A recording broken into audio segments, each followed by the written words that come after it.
Halo teman-teman, perkenalkan kami dari kelompok 5 ingin membahas tentang komunikasi dalam pekerjaan. Sebelumnya, perkenalkan nama saya Hilda Hoirunisa. Sebelum pembahasan, coba bayangin deh, kalian itu kerja, terus dapat pesan dari atasan kayak gini nih. Kamu langsung mengerjakan dengan versimu sendiri kan? Ternyata setelah dikumpulkan, ternyata itu salah. Seringkali masalahnya bukan hanya dari kemampuan saja, melainkan karena ada kesalahannya dalam komunikasi. Kasus seperti ini biasanya terjadi kan di dunia pekerjaan. Kesalahan kecil bisa berujung pada kesalahpahaman pekerjaan, bahkan bisa menimbulkan konflik. Nah, di video ini kita akan membahas tentang komunikasi dalam pekerjaan. Mulai dari pengertian, jenis-jenis, prinsip dan hambatan, bahkan tips untuk komunikasi yang baik. Karena satu hal yang perlu kita ingat itu komunikasi yang baik bisa membawa kita kesuksesan, sedangkan komunikasi yang buruk bisa membuat kesalahpahaman bahkan konflik.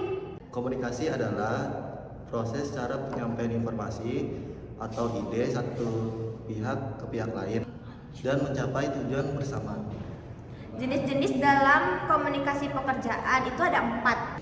Yang pertama, komunikasi verbal. Segala sesuatu yang diucapkan secara langsung, misalkan adanya meeting atau rapat dari pihak perusahaan atau bos.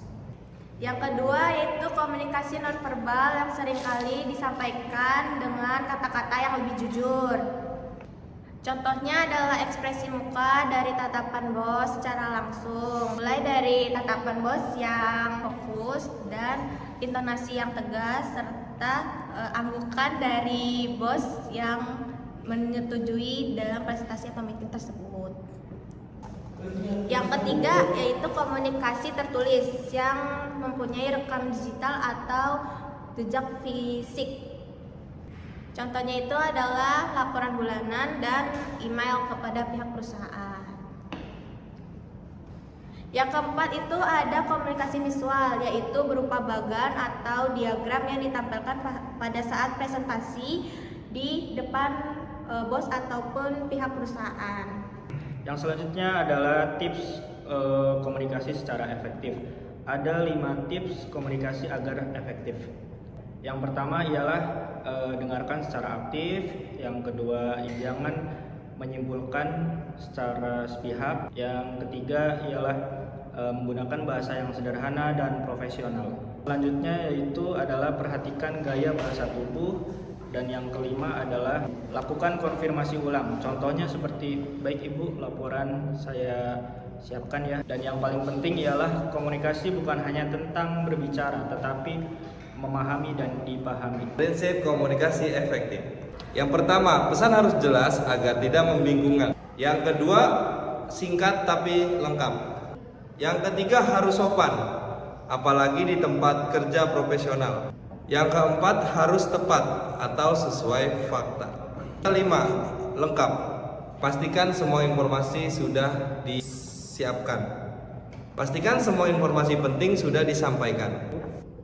Kalian tahu nggak apa yang dimaksud dengan hambatan dalam komunikasi? Kalau menurut dalam teori, hambatan dalam komunikasi yaitu segala sesuatu yang mendistorsi pesan atau menikah ke komunikator. Contohnya adalah misalkan kita ngirim barang dari kota A ke kota B, yaitu melewat jalan tol. Jadi kalau hambatan dari komunikasinya adalah misalkan terjadinya kecelakaan atau informasinya yang tidak valid dan hilang arah atau dari Google Maps atau nyasar.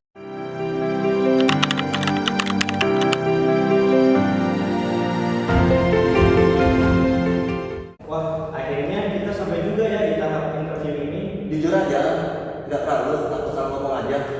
Wajar, yang penting kan nanti kita di dalam komunikasinya yang jelas. Betul, soalnya di dunia kerja itu yang penting adalah komunikasi. Misi Pak, Bu. Ya. Silakan dulu perkenalkan diri Anda. Terima kasih Bapak Ibu atas waktunya. Izin memperkenalkan diri. Perkenalkan, nama saya Satrio, lulusan dari manajemen.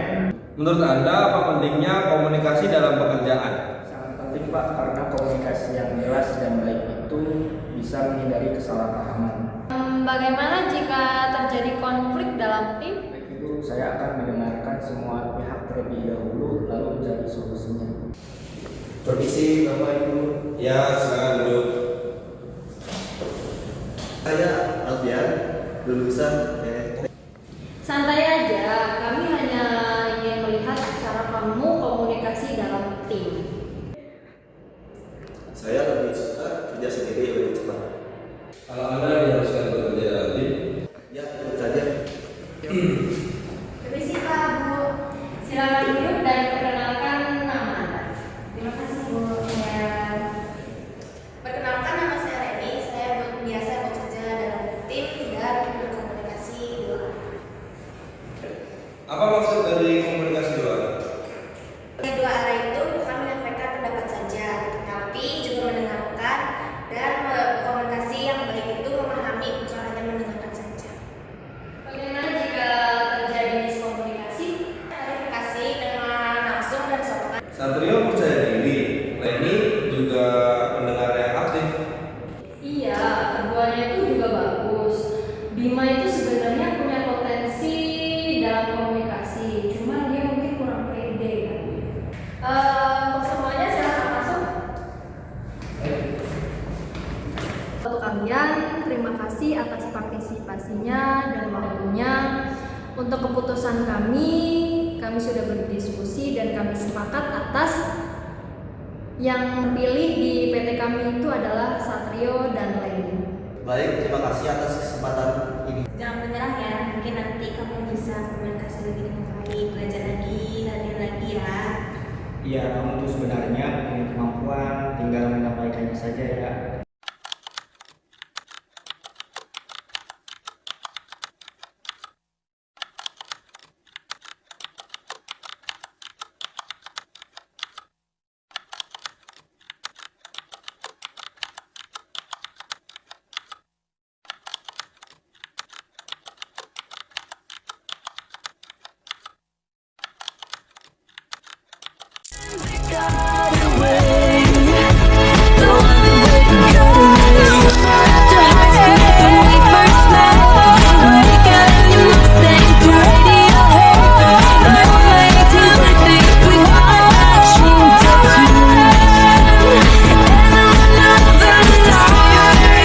Halo teman-teman, gimana ya? Keren. Dengan pemahaman dan tidak sesuai yang diharapkan oleh atas. Ini kita akan Ayo dong Bang, kalau lo punya tuh kan lupa. Kalau dalam Kesandu. Ya, jangan kayak gitu Yan.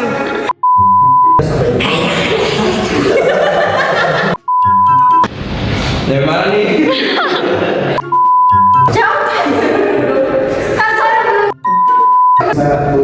silakan.